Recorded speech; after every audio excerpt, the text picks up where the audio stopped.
ভকসমানি হ্যাঁ নাম হচ্ছে বেড়াকে বেড়াকে পড়াশোনা বলবো এটা ঠিক আমার মনে হচ্ছে তুমি ভকসমানি করেছ হ্যাঁ গণশিক্ষা ও কি বলছো গণশিক্ষা বলেছো না প্রীতি বানানি করবে না ওর কথা শুনে যাবে না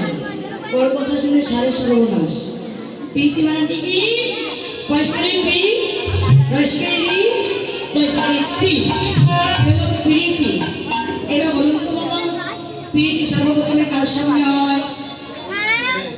প্রীতি সর্বপ্রথমে কার সঙ্গে হয় মোবাইলের সঙ্গে হয় ভাই। কি বললি এই মোবাইলের সঙ্গে এখন প্রীতি সর্বপ্রথমে হয় এই জন্যই তো আমার এই বানানটা করা। তাই আচ্ছা এখন যদি মোবাইলের সঙ্গে হয় এখন তো মোবাইল হয়েছে ঠিক আছে কিন্তু আগে যুগে তো মোবাইল ছিল না তখন আমার এই দাদু ভাইয়েরা কার সঙ্গে প্রীতি করেছিল দাদু ভাইয়ের হাসি দেখে বুঝতে পারছো না হ্যাঁ, কার তখনও সঙ্গে? প্রীতি করেছে কার সঙ্গে আনন্দ চিঠি দিয়ে। চিঠি হবে? আচ্ছা শুনো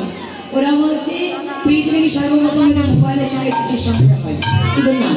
শাস্ত্রে কি বলেছি প্রীতি সর্বপ্রথমে কার সঙ্গে হয় জানো শাস্ত্রে বলেছে নয়নে নয়নে বাণী বৈশ্বরে তাহাতে জন্ম একটি বদনে বদনে কৃষ্ণ প্রেম আলম্বনে তাহাতে জন্মেরই হিয়াই হিয়াই কৃষ্ণ প্রেম আলম্বনে তাহাতে জন্ম একটি এও প্রীতি নয়নে নয়নে বাণী বৈশ্বরে